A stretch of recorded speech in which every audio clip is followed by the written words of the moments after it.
Sportsline Podcast. I'm Louie Butko in for Bubba O'Neill. And on today's show, we're going a little beyond the Golden Horseshoe, down the QEW, after a quick stop at Duty Free, heading over the Peace Bridge, where we find our guest today, News 7 WKBW sports director, one of my favorite places in the world, Buffalo, New York, Matt Bové. Matt, I get a lot of weird looks when I tell people Buffalo is one of my favorite places, but you know, my mom was born there. I got a special place for that city of yours. Well, that's always nice to hear, and it's funny because I tell people Hamilton is my favorite place in the world, so I guess we can just both kind of lean into that. You're such a smooth talker, Matt Bové. Let's jump right into it, because the Buffalo Bills are 10-2. They just clinched their 6th straight playoff appearance, 5th straight AFC East title. They did it in style on Sunday night. How good is this Buffalo Bills team? Are they better than those teams we've seen in the past clinch the AFC East?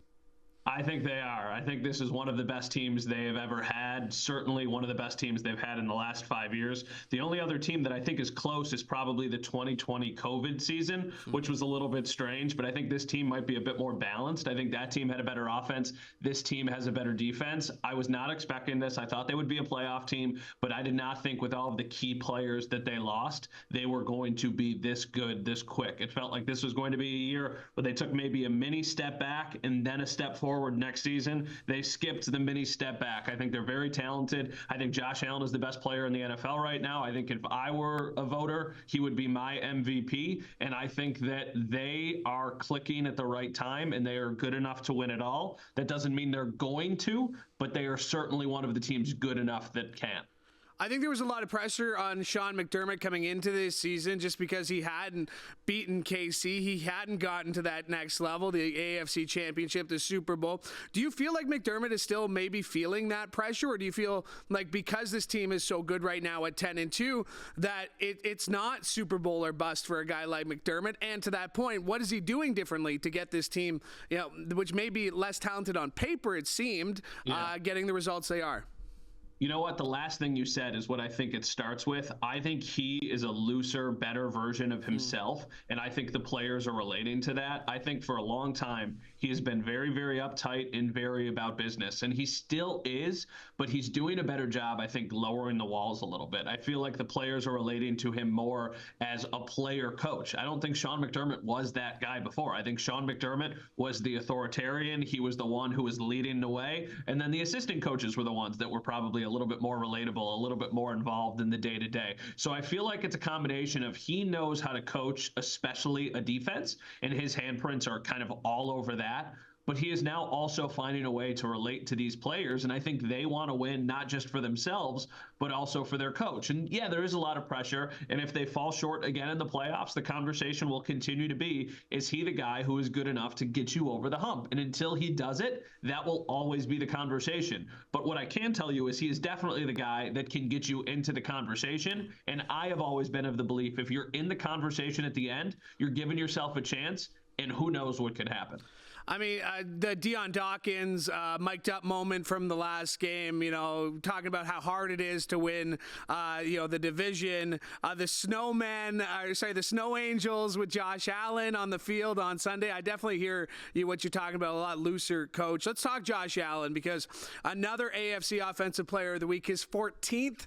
That's the most in Bills history. That's the most since he's been drafted in 2018. He did it all last week. What is it about Josh Allen, newly engaged Josh Allen, that just seems to have reached another level this season? Because it seems like he was good, he was elite, he was in that category before, but like you said, seems like he's the favorite for MVP. What is it about Josh this year that you've seen different?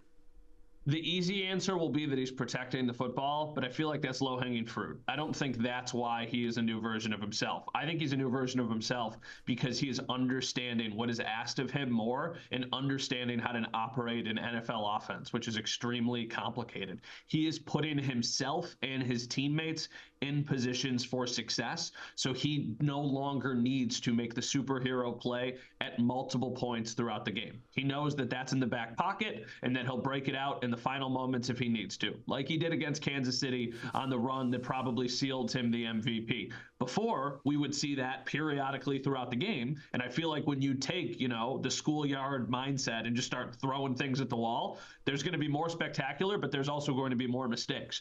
We don't see that right now. We see a very methodical, in-control quarterback. And then when things get dicey, that's when he starts to revert back to sometimes the old Josh Allen, which is not a bad thing. It's probably the most entertaining player in all of football. But they don't need him to do that all the time because they are balanced. They can run the ball. They've got a good defense. So what I think he is doing is I think he is thinking the game better, and I think he is making it easier on himself. How banged up is he, though? I mean, he takes big hits. He puts his body on the line. We saw him the other day, kind of before he made those big plays, looking at that hand. That's been an issue basically since the beginning of the season. They got the AFC East clinched up. Obviously, the number one seed's within reach. That only bye week you get for being the number one seed now. Just how do you see them using him, keeping him healthy? Do you think we're going to get to a point where, maybe it's not Josh Allen, but the Mitch Trubisky show for a week or two? If the number one seed is in play, he will play if he is able to. If that becomes out of reach, then I think they will peel back a little bit and probably just try and take this thing a little bit more methodically and be a bit smarter about it. But I don't think that the one seed is going to be something that is unattainable, and I think that it's probably going to lead them to playing their guys all the way through the end of the season unless they slip up a couple times or the Chiefs just continue to win every game that they play. So I do think that we're going to see Josh Allen probably for the next month, regardless of how banged up he is. He has always had an ability to be available, which is certainly important. He's also just built like one of my favorite tweets of all time is Mina Kimes from ESPN. And she said, it's unfair that the Bills have a quarterback who is actually just a buffalo. And I think about that a lot because he takes hits, he runs through people, he bounces off of them, he can frolic through the snow. It's just the perfect way of kind of describing him and his durability. So I know he's banged up, but I think his best way of resting would be during the bye week as opposed to during, the next couple weeks. Let's go back to that game on Sunday. You mentioned the Buffalo in the snow. I've been lucky enough to been to a couple of those games, and it always seems like the Indianapolis Colts game a few years ago, the tailgate was fine. The tailgate was great. It was maybe trouble getting in, but it was like that half hour before kickoff where it started snowing and then just never stopped snowing, and it felt a little bit like that on Sunday against San Francisco. You got memories of these kind of games. You're going to hear people bitch and moan on the internet about, I can't believe they're not building a dome. But when you have games like that, Matt, a Western New York kid like yourself, what does it mean to the city, and what does it mean to get to showcase that to the rest of the football world?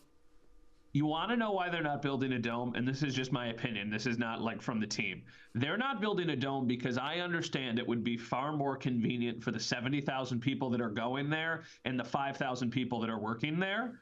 But look at that and think about how good of television that makes for the entire world to watch. Everybody is watching that game and going, this is insane. I can't believe they are playing football in this. And every time the ratings back it up. The ratings for the Sunday Night Football game were through the roof. It was a 35-10 game that probably most people could have turned off at halftime. But they're like, look at this. This is nuts. I can't believe they're doing this.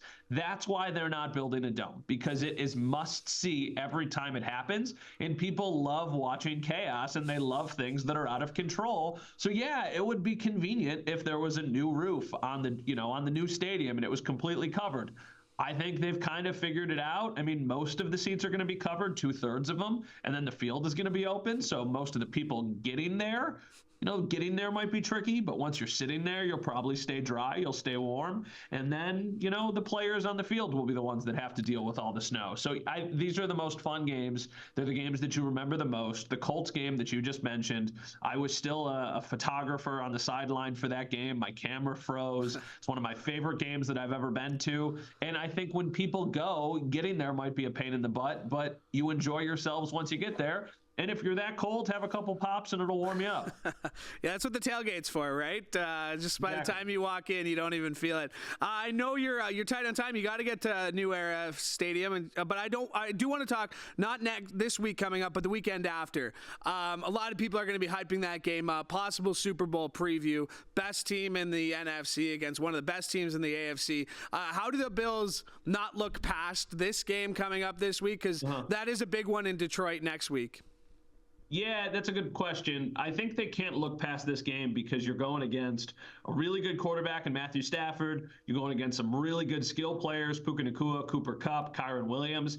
The other reason I don't think they'll look past this team is because there are so many Bills-Rams connections that I don't think the guys on the Bills will allow them to look past getting this Rams game because it will mean so much to them. Taylor Rapp won a Super Bowl with the Rams. They let him walk. David Edwards won a Super Bowl with the Rams. They let him walk. Von Miller won a Super Bowl with the Rams. They didn't let him walk, but he chose to come to Buffalo. So I feel like this game will have a little bit of added juice. The other thing, too, the Chiefs have a tough game on Sunday Night Football against the Chargers. There is a chance for the Bills, if they take care of their business, they could be going into next weekend with the 1 seed. So I don't think they're going to be looking past it. And once again, I think that's also a Sean McDermott thing. I think he has them coached up so well that they're really never looking ahead. Let me ask you this, though, because I know Buffalo and Detroit are, the two teams that probably most Canadians latch onto.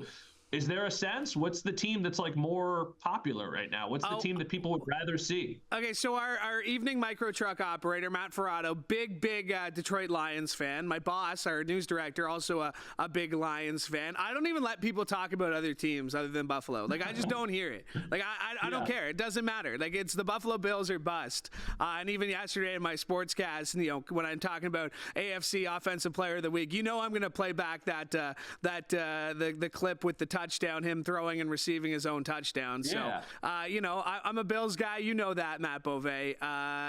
Listen, I wish we could talk Sabres because there's a whole other 30-minute conversation to be had there. But you brought up Von Miller and just what a season he's had. Just sort of a bounce back here. Obviously missing a bit in the middle, but you and I have talked about that too. Like I said, I know you got to get to Highmark Stadium. Matt, I really appreciate the time, my friend. Thank you for doing this. Thank you for having me, and I'm thrilled we don't have to talk about the Sabres. So Next time. Feel free to lose my number if you ever want to talk about the Sabres. Get out of here. I'll never do that. Bové, thanks for doing this, brother. See you, man. Awesome. All right. And that's your Sportsline podcast today. And as Bob always says, we love talking sports. If you know of an athlete, team, or event to promote, Sportsline Podcast wants to hear from you. Please hit the thumbs up, like, and subscribe button if you have something to say. And please comment. For everybody who helped make this show possible, including Laura Brody for directing, thank you. From all of us here at CHCH, I'm Louie Butko. Have a great day. We'll see you tomorrow.